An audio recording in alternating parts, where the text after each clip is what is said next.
வா எல்லாம் வந்து உட்காரு. யாரெல்லாம் படத்துக்கு போகிறோம் உட்காரு. சத்தம் கூட காதலையும் வச்சு போடுவேன். சொல்லு யாரெல்லாம் படத்துக்கு போகிறீங்க கை தூங்க. 1 2 3 10 பேருமே படத்துக்கு போகிறீங்களா? சரி 10 பேர். டிக்கெட் காசு 120 ரூபா. Date GST. ஆமாடா மவனே மறந்தே விட்டேன். அப்போ 150 ரூபா. அப்போ 1500.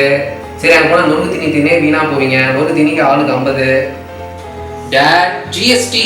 இதுக்கும் ஜிஎஸ்டியா? சரி அப்போ 100 ரூபாயை போட்டுக்க. 10 பேருக்கு 100 1000. அதுக்கப்புறம் வண்டி எடுத்து நான் அங்கே தேட்டருக்கு போகணும். அதுக்கு பெட்ரோல் செலவு. பெட்ரோலுக்கு ஜிஎஸ்டி கிடையாது, அதனால 500. அப்புறம் போனீங்கன்னா பார்க்கிங்க்கு 4 மணி நேரத்துக்கு 400 ரூபா. வெளியில் போயிட்டோம்னா கண்டிப்பாக வெளியில் தான் சாப்பிடணும் டின்னரு அப்படின்னு சொல்லுவீங்க. நல்லா தின்னே சாப்பிங்க. ஒருத்தருக்கு 250 ரூபா. Daddy GST. அதுக்கும் ஜிஎஸ்டியா? என்னப்பா சாப்பாட்டு விலையில் பாதி விலை அதுவே வருது. சரி ஆக மொத்தம் என்னப்பா அது 10,000 கிட்ட வருது. யாரும் படத்துக்கு போகக்கூடாது. நம்ம வம்சத்துல போய் யாரும் படமும் பார்க்கக்கூடாது. போய் எந்திரிச்சு போ, புத்தகம் தச்சு படி போ.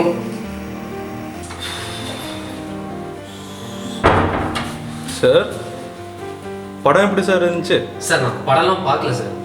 சார் தியேட்டர் உள்ளேருந்து வரீங்க, படம் பார்க்கலையா? சார் நிஜமாலுமே நான் படம் பார்க்கல சார். நான் தூத்துக்குடி சார். இந்த ஐடிக்காரங்க பாலா போனவங்க நைட்டு 10 மணிக்கு கால் பண்ணி நாளைக்கு உனக்கு ஆஃபர் லெட்டர் கொடுக்குறேன் 4 மணிக்கு வந்து சேருன்றாங்க. எப்படி சார் கிளம்பி வர முடியும் தூத்துக்குடியிலேருந்து? அரக்க பறக்க பஸ்ஸை பிடிச்சி வந்தால் மணி காலையில் 10 மணி ஆயிடுச்சு.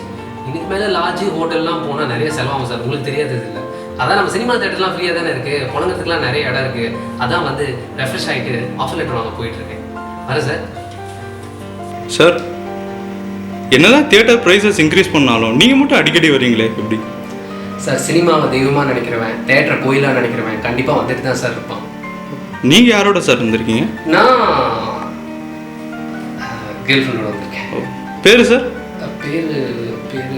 பேரு சுசித்ரா. சுசித்ரா.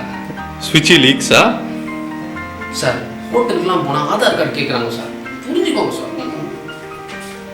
சார் சார் முன்ன மாதிரிலாம் மக்கள் இப்போ தியேட்டர்ஸ்க்கு வர்றதில்லை. ஸோ அவங்கள மறுபடியும் வர வைக்கிறதுக்காக சார் தியேட்டர் ஓனர் நீங்கள் என்ன யுக்திலாம் கடைபிடிக்கிறீங்க? தம்பி நீங்கள் சொல்கிறது நிஜம்தான். இப்போ நம்ம திரையரங்களில் சில பல விதிமுறைகள்லாம் கடைபிடிச்சிக்கிட்டு இருக்கோம்.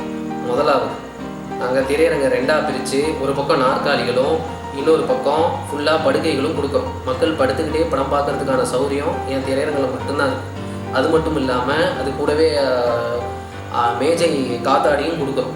இது மட்டும் இல்லை தம்பி, வாரம் ஒரு முறை குலுக்கல் முறையில் படம் பார்க்க வரவங்களுக்கு பரிசு கொடுக்குறோம். என்ன பரிசுனா 1 மாதத்துக்கான வீட்டு காய்கறி அவங்களுக்கு இலவசமாக கிடைக்கும். இது மட்டும் இல்லை, எல்லாமே வந்து மக்கள்லாம் வந்து என் திரையரங்க பார்த்தாங்க, அவங்களுக்கு ரொம்ப பிடிச்சிருக்கு.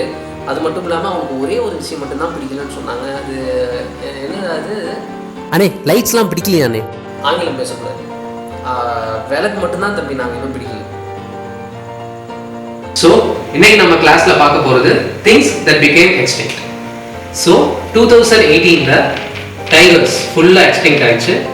2020ல் எலிஃபண்ட்ஸ் கம்ப்ளீட்லி எக்ஸ்டிங்க்டட்.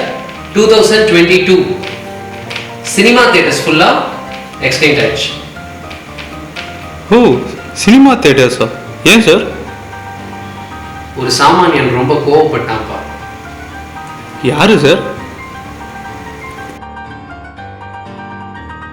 யாரும் படத்துக்கு போகக்கூடாது. நம்ம வம்சத்துல போய் யாரும் படமும் பார்க்கக்கூடாது. போய் எந்திரிச்சு போ, புத்தகம் தச்சு படி போ. டேட் தியேட்டருக்கு போகாமலே படம் பார்க்கலாம் டேட். என்னடா சொல்ற? தமிழ் ராக்கர்ஸ்னு ஒருத்தங்க இருக்காங்க. வீட்லயே லேப்டாப்லயே நம்ம படம் பார்க்கலாம். அதுக்கு எவ்வளவு செலவாகும்? ஜஸ்ட் நெட் இருந்தா போதும் டேட். அதுக்கு ஒரு 300 rupees ஆகும். வீட்லயே பார்க்கறதுன்னா அப்புறம் கரண்ட் பில் உங்க அப்பனா கட்டுவான். அதுக்கு ஒரு 50 போடு. 300 ஒரு 50 350 இங்க 10,000 இங்க. ஏண்டா மாவனே, நேற்று வரைக்கும் குலசாமி யாருன்னு சொன்னேன்?